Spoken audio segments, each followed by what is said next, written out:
Team India के coach Gautam गंभीर इन दिनों चर्चा में बने हुए हैं। साउथ अफ्रीका के खिलाफ जिस तरीके से सुपर 8 के मुकाबले में भारतीय टीम की हार हुई थी और जिस तरीके से उन्होंने कॉम्बिनेशन के साथ छेड़छाड़ किया था, उसके बाद उनकी काफ़ी आलोचना हो रही थी। कहा जा रहा था कि सिर्फ एक कॉम्बिनेशन की लेफ्टी टीम में ज़्यादा है तो वाशिंगटन सुंदर को शामिल किया जाए और अक्षर पटेल को बाहर बिठाया जाए।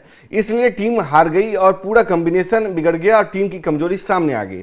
हालांकि उसकी भरपाई उन्होंने जिम्बाब्वे वाले मुकाबले में की, अक्षर पटेल को टीम में लाया और आपने देखा कि किस तरीके से टीम का प्रदर्शन बेहतरीन रहा। संजू सैमसन ने किस तरीके से प्रदर्शन किया था, लेकिन जो शानदार पारी संजू सैमसन ने कह लें कि आखिरी मुकाबले में, नॉकआउट मुकाबले में वेस्ट इंडीज के खिलाफ खेली थी, उसके बाद गौतम गंभीर काफ़ी सुर्खियों में बने हुए हैं और उनके जो बयान हैं या उनके जो गुरु मंत्र हैं या उनको लेकर के जो कुछ पोस्ट हैं उसकी चर्चा खूब हो रही है।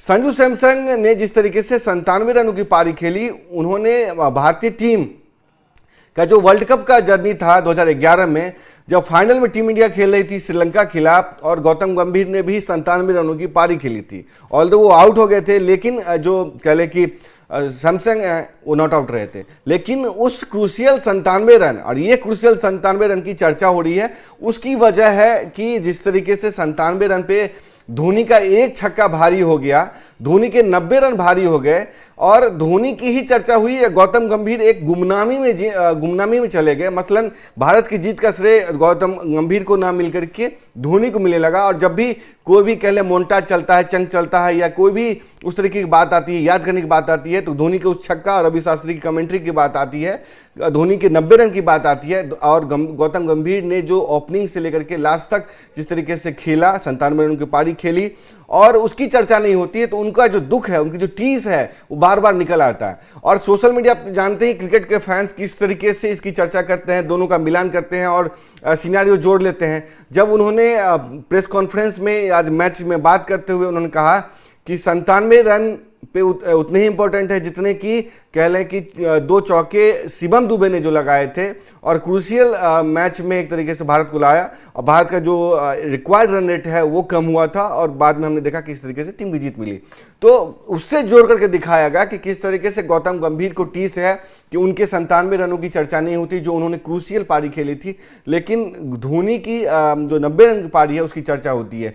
इसी लिहाज से कई बार उनके ट्वीट भी वायरल हो रहे हैं। शशि थरूर ने भी उसको ट्वीट किया कि थैंक यू गौतम गंभीर, संजू सैमसन में फेथ अपना बनाए रखने के लिए, क्योंकि जिस तरीके से धोनी ने लगातार गंभीर ने सैमसन की जिस तरीके से सपोर्ट किया, लगातार उनके बारे में बात की, ट्वीट की, अब वो सोशल मीडिया पर वायरल हो रहा है।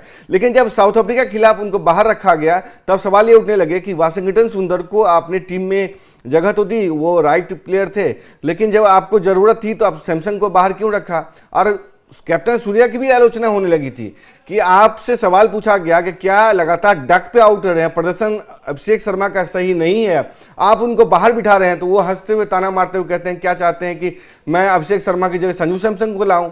क्या आप तिलक वर्मा की बात कर रहे हैं कि मैं तिलक वर्मा की जगह संजू सैमसन को लाऊं? जिस तरीके से उनका टोन था, जिस तरीके से उन्होंने बात की थी, मुझे लगता है संजू सैमसन ने उसका जवाब दे दिया। करारा तमाचा उन विरोधियों को भी दिया है जो लगातार उनको टीम से बाहर करके चल रहे थे। खैर, ये तो बात हुई संजू सैमसन की, लेकिन गौतम गंभीर की जो चर्चा है वो काफ़ी हो रही है। काफ़ी इसलिए हो रही है जिस तरीके से उन्होंने रिंकू सिंह के बारे में बात की।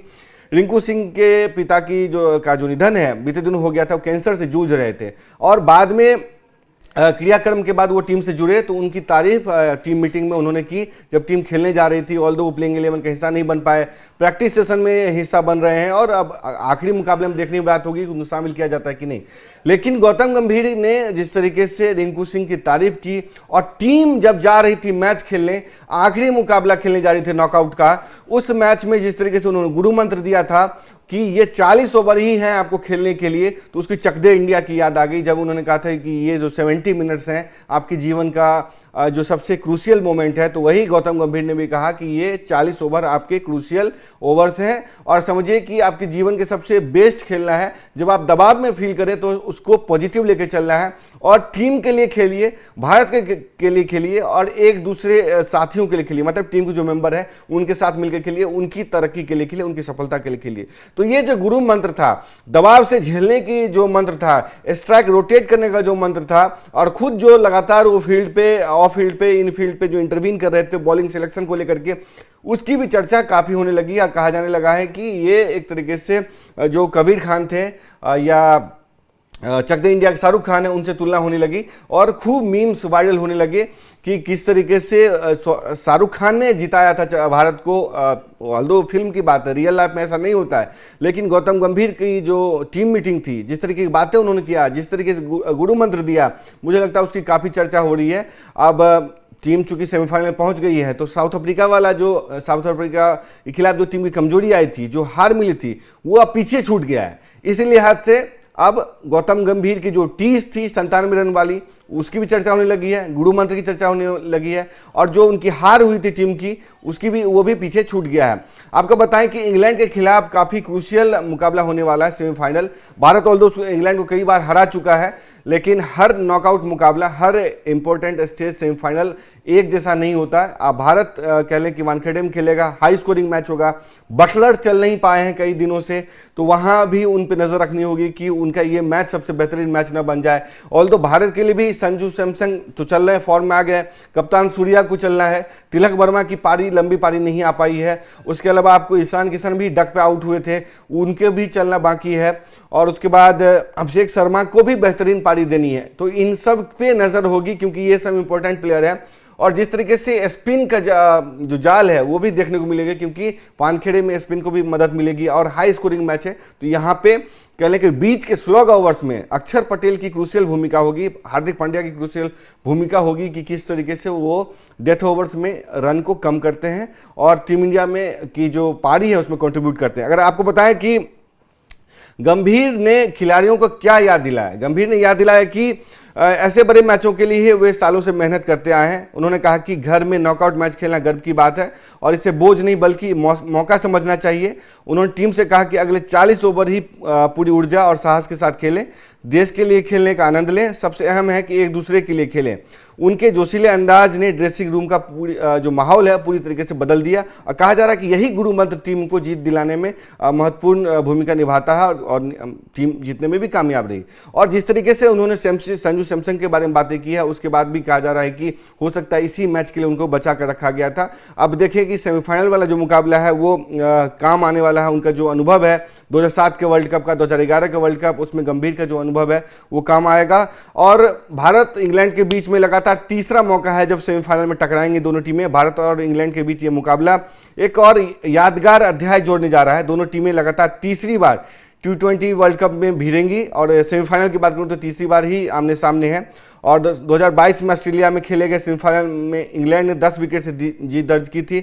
इसके बाद 2024 में भारत ने जोरदार वापसी करते हुए 68 रनों से जीत दर्ज की थी। और आपको याद होगा कि किस तरीके से चैंपियंस ट्रॉफी जो इंग्लैंड में हुआ था उसमें भी भारत ने इंग्लैंड को फाइनल में हरा करके जीत दर्ज की थी, ऑल्दो धोनी कप्तान थे। कुल मिलाकर के सिनेरियो कह लें कि ऐतिहासिक होने वाला है।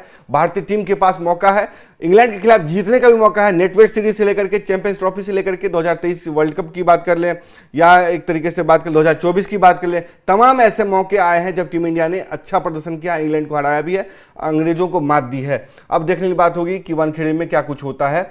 और आपकी जो भी राय है इस पूरे मुकाबले पे, इस पूरे वीडियो पे अपनी राय जरूर दें। तब तक के लिए देखते रहें स्पोर्ट्स आर। नमस्कार।